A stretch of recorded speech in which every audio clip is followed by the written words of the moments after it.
Retiring in Thailand on 1,000 a month? Sounds great. If you enjoy candlelight dinners alone, pretending those instant noodles are pad thai. I get it. YouTube's full of magical myths. Live like a king for a grand a month, they say. But unless you're living like a monk or a very frugal cat, 1,000 in 2025 will leave you sweaty, hungry, and Googling how to sell those foot pics for baht. And yeah, I tried it. 4 months in a fan room, no aircon, no kitchen. My neighbors cooked fish on a portable gas stove in the hallway. The aroma was memorable. This wasn't a 2-night travel hack. I was waiting out the high season trying to find a place I could lock in for a year at a better price. Basically just waiting until these real estate agents and landlords and landowners decided, hey, we're not getting the high money from high season, so let's lower the price. After 7 years of living abroad, from Mexico to Thailand, I've kind of tracked every baht I've spent, at least for the first 6 months. After that, it became second nature. I knew what my lifestyle cost, and trust me, 1,000 a month isn't freedom, it's survival mode with palm trees. In the book Die with Zero, Bill Perkins says, because living cheap isn't a goal. Living well while you can is. Now, I understand sometimes you take a back seat to move up in the world. Nothing wrong with that. Doing budget living for 6 months while you decide to save up a bit of cash, that's cool because it's a choice, not because it's the only way. In Thailand, the 1,000 a month myth comes from 2015 to 2019 blog post and backpacker fantasies. Look, if you're a 22-year-old backpacker working on a crypto coconut app startup, I get it. Do your thing. Before we go any further, this video is part 1 of a 2-part series. In part 2, I'll break down what comfort really costs across 5 real cities in Thailand: Chiang Mai, Pattaya, Hua Hin, Khao Lak,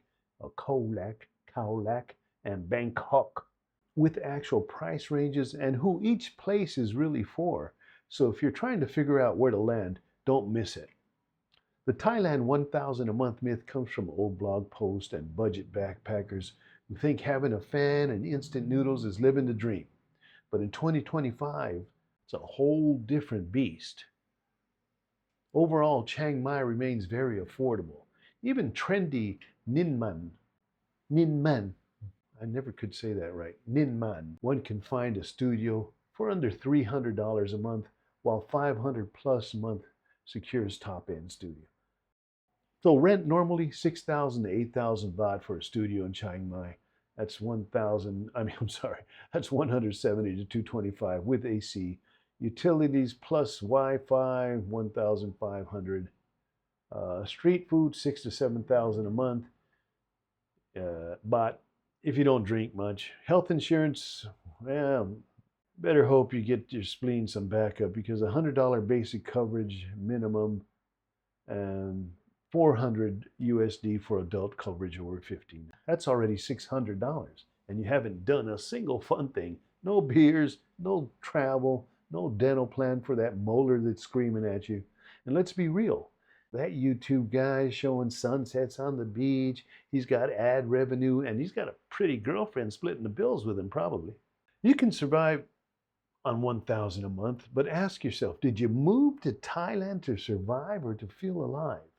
Maybe you can feel alive on 1,000 a month. I'm not sure. I know I can't. The guys trying to make 1,000 work usually end up isolated, uninsured, and quietly resentful. It's like bringing a flip phone to a smartphone world. You technically function, but life's passing you by. Instead of asking, what's the cheapest life I can get away with? Ask, what kind of life actually lights me up, makes me feel good? I want to live. The book Die with Zero reminds us, you're not spending money, you're investing in experiences that will be part of you forever. That 1,500 to 2,200 a month, that's not about living large. It's about living an elevated life, A room that doesn't smell of wet something, aircon that chills you to the right temperature, and enough buffer to handle life when it punches you in the mouth, because it will. I've met the 1000K warriors, and spoiler, they're not thriving. They ration, they ration AC like it's champagne, walk 45 minutes in the heat to save $2 on a boat ride. They say no to fun, it's just not in the budget. Here's where guys screw up. They overestimate how cheap things are, they underestimate how much comfort they need, and they refuse to adjust when they realize they're miserable. I've met expats who live like hermits because they won't spend more than $1,000 or $1,200, even when they have the money. It's a weird martyr mindset, like they're here to prove a point, not live a good life. Meanwhile, they're sweating through the sheets and complaining online in all the expat forums. Don't be that guy. You didn't move across the planet to live a life that's less enjoyable and more stressful than the one you left behind. And when something goes wrong, you have no buffer, no insurance, just stress. There's a difference between being frugal and being miserable with palm trees. Don't be that guy who moved across the world just to live worse than he did back home. Here's another book that I've been reading. The Courage to be Disliked is a must read or must listen for this mindset shift. It's about letting go of validation, external validation, and living on your own terms. All right, here's the truth for 2025. Budget, I'll kind of break it down rawly for budgets. Survival mode, 1,200 to 1,400.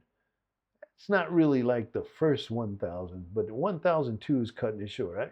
But between 1,2 and 1,4, you could probably make it and you'll be okay. Comfort. Now, this is where you start to feel good. You got some leeway, you got some choices, you have a lot of options, you can have a lot more fun. 1,500 to 1,900 per month. And now, if you're a couple and want to live an elevated life, I would say 2002 to 2008. I know a couple of guys that are doing it for 2.5 and they're not lacking anything. They're living well, they're eating what they want, they've got motorcycles, a car, they're going out, clubbing, and they're enjoying life and all the extracurricular stuff they like. Here's what comfort gets you. AC you can actually use, health insurance you won't panic about, meals out, gym, co-working space, no last minute visa panic attacks because you got it covered. So here's the deal. I understand that maybe you've got 1,200 a month income coming. So you adjust the dream, not your dignity. If 1,000, 1,200, 1,900 feels tight, maybe it's the city. Pattaya might not be for you. Bangkok might not be for you. Maybe your spot's Chiang Mai or Sriracha or Bank Saray or even Kolat. Well, Kolat's a little bit high. But anyway, you get the point. You've got option here. There's a place here for everyone. You just got to find it. Comfort costs money, but misery will cost your health, your mental health, your freedom, and your sense of well-being and self. Adjust as you go, cut the waste, keep the joy. And hey, while you're here, don't forget, grab the Thailand or the expat retirement checklist below. It's free, it's actually useful. All right. When I first landed in Thailand, I set up shop in Chiang Mai. I wasn't doing it alone. I had a friend that lived there and he helped me out. This guy I met in Mexico, he lived in Thailand. He helped me find a solid older studio, fast Wi-Fi, ICAC, a wrap-around balcony with the view of the city and the mountains, fully furnished, widescreen TV, all for 8,000 baht a month. Simple. It was a simple life and I loved it. 6 months later, I upgraded big time. I moved to Jomtien Beach. 1-bedroom, high-rise, ocean view, 2 rooftop pools, a boxing gym, a weight room, biometric security interior, 24-hour gated exterior security, a workspace that looked like a private club, and a lagoon on the ground floor. I went from basic to badass for 12,000 baht a month. About 340, 360 back then. That same condo now, that's 25 to 35,000 baht a month, and all the COVID discounts are long gone, my friend. But here's where the real costs sneak in. Stuff you never see in those clickbait 1,000 to 1,200 baht a month videos. Dental work. Didn't plan for it. Suddenly you're in a Thai dental clinic getting a molar pulled, rebuilt, or a cavity filled, or a tooth pulled. Wondering if you're supposed to tip. Emergency room visits. One bad 40 baht curry. Doesn't even have to be 40 baht. One bad curry plate, one bad street food plate, and you'll be horizontal under the fluorescent lights with an IV in your arm. I know, it happened to me. I lost 2 phones in one night of fun. I have no idea. I thought I left them someplace, but went back and checked. They were not there. No clue. My laptop broke out. Well, finally, it stopped working right, and I needed a new one. That's another 25,000 baht. Probably anywhere from 12 to 25,000 baht for a must-have item. Was it in the budget? Yes and no. I was hoping my laptop would last a little longer, but it was on its last legs. I knew it. So I was forced to upgrade. And this one's a big one. Emergency flights home. 800 to 1,500 one way to Las Vegas. That's just for Las Vegas. I don't know about the other part of it. It happened to me. Surprise! That's right. That's the family emergency tax for living abroad. And this isn't even counting visa extensions, dental cleanings, busted shoes like sandals, exploding power adapters, tropical mold turning your shoes into science projects. These are the landmines that blow up that 1,000 to 1,200 fantasy. Today, I live comfortably on between 1,009 and 2,400.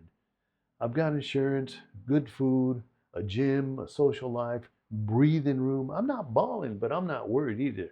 That's the sweet spot for freedom with a buffer. All right, in closing, and a call to action to all my friends out there. Bottom line, you don't need to be rich to retire in Thailand, but if you're banking on 1,000 a month, you're not retiring. You're just relocating your problems.